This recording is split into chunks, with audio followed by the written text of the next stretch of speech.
Bonjour cher membre, ici Eric de chez stratégiedeforex.com. Voici les signaux, mes trades d'aujourd'hui. Donc, on peut voir ce matin, ça a très bien commencé juste avant l'ouverture de New York, qui ouvre à 8 heures. Donc, à 7h56, j'ai eu une alerte juste ici. J'ai pris le trade et ça a généré 5 fois mon stop. OK? Donc, 5 fois mon risque. Donc, c'est très bien commencé ce matin. Ensuite, j'ai eu un buy. J'ai perdu le buy. Ça, c'est ma façon à moi de trader. Je prends des petits stops là. J'ai mis mon stop là juste en dessous et il a touché mon stop loss. Si vous mettez, tout dépend comment vous tradez, si vous mettez votre stop loss au dernier plus bas qui aurait été ici, évidemment, il aurait été gagnant. Dans mon cas, c'est un trade perdant. Donc, on peut calculer, j'ai fait un 5% ici et un moins 1% ici. Donc, puisque j'ai fait une perte ici et qu'ensuite, j'étais clairement dans la bonne direction, j'ai simplement pas été chanceux ici. Je suis entré à nouveau ici dans la formation, je vous dis comment, le pourquoi que j'entre ici. Dans le fond, faire un résumé vite, l'indicateur ne peut pas donner. Parce que l'indicateur génère des signaux de vente et d'achat lorsque toutes les conditions sont réunies. Okay? Donc, toutes les conditions étaient réunies ici. Ça a descendu, ça a touché stop loss. Et ici, toutes les conditions étaient à nouveau réunies. Mais l'indicateur ne peut pas générer un autre signal de buy si d'abord il n'y a pas eu un signal de vente. Okay? Donc, pour l'instant, c'est comme ça. Bientôt, le développeur est en train de travailler dessus parce qu'il va ajouter la détection des stops, etc. Donc, il va savoir que le stop loss a été touché. Et quand les conditions vont être réunies à nouveau, il va générer un autre buy. Là, pour l'instant, les membres connaissent les conditions. Donc, une fois que les conditions sont réunies, on peut entrer à nouveau si jamais on a subi une perte comme ça. Donc, c'est ce que j'ai fait. Donc, je suis entré à nouveau ici et générer un autre 5%. OK? Donc, moi, mon take profit était à 5%. Une fois qu'il a touché ici, souvent, je monte mon stop loss tout proche, au cas où qui continuerait. Donc, par exemple, si le 5% a été touché ici, par exemple, à ce niveau-là, mais il aurait pu continuer et faire plus. Mais ici, ce n'est pas le cas parce que toucher mon 5%, il est redescendu. D'accord?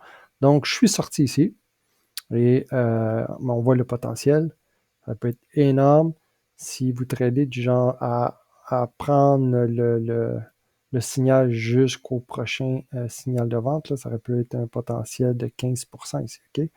Mais j'y vais selon ce que moi j'ai fait 5%. OK? Bon, voilà. Donc, ensuite, le prochain signal est venu ici. On a un signal de vente ici. J'ai pris le signal. Comme je fais d'habitude, j'ai un stop là juste au-dessus de la chandelle qui a généré le signal. Et ça a touché mon take profit 1 qui est à 1,5%. 1,5 mon stop loss. Donc, c'est venu ici. Et évidemment, il est remonté et il a touché mon stop loss. Une fois que je touche mon take profit 1, je bouge mon stop loss. Même avant qu'il touche mon take profit 1, quand je fais 1 pour 1, donc à ce niveau-ci, on va le mettre là, 1 pour 1.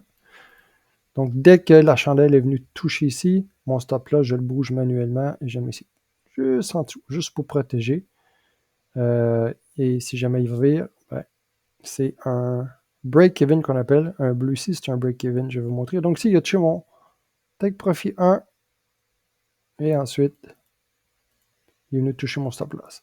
Ensuite, j'ai eu un buy, j'ai pris le buy, l'achat, et c'est ce qui est arrivé ici qu'on peut voir à 1,1, donc à 1%, je veux dire, de risque. J'ai bougé mon stop loss pour sécuriser le profit. Donc, il est monté, il est redescendu, il a touché mon stop loss avec petit profit. Même chose pour le sell ici. J'ai pris le sell, il est venu, il a allé un peu plus loin que mon 1.1, mais il n'a pas fait mon take profit 1. Il est remonté et touché mon stop loss avec un petit profit. Donc, Ces deux-là en bleu, c'est des break-even, c'est des nuls. Ensuite, un autre signal d'achat ici que j'ai pris. Et voilà, donc là, c'est le dernier. Quelle heure qu'il est, là? Actuellement, il est 15h10 pour moi. Et c'est le dernier trade que j'ai pris. Il est monté, touché mon take profit 1 juste ici. Ensuite, il a touché mon take profit 2 juste ici. J'avais confiance qu'il était pour monter jusqu'à mon take profit 3, mais non, il est descendu et a touché mon take profit. Parce qu'une fois qu'il a touché mon take profit 2, j'ai monté mon stop loss au lieu de le monter juste ici comme je fais souvent. Je l'ai monté plus haut. Okay, je l'ai monté à ce niveau-là, ici. J'étais certain que s'il descendait, il était pour simplement peut-être descendre ici et remonter. Mais non, il est descendu plus bas, donc il a touché mon stop loss juste ici. Bon, donc je suis sorti. Donc voilà mes trades d'aujourd'hui. Donc si vous faites un calcul vite, donc on a fait 5%, 10%, 10, 1.5, on est rendu à 11.5 et un 3 ici. Ça fait 14.5. Moins ma perte. Aujourd'hui, j'ai seulement une perte. 14, 1.5. Donc, c'est un 13% si vous tradez avec des 1%. Si vous risquez 1% pour chaque trade, vous auriez fait 13% aujourd'hui.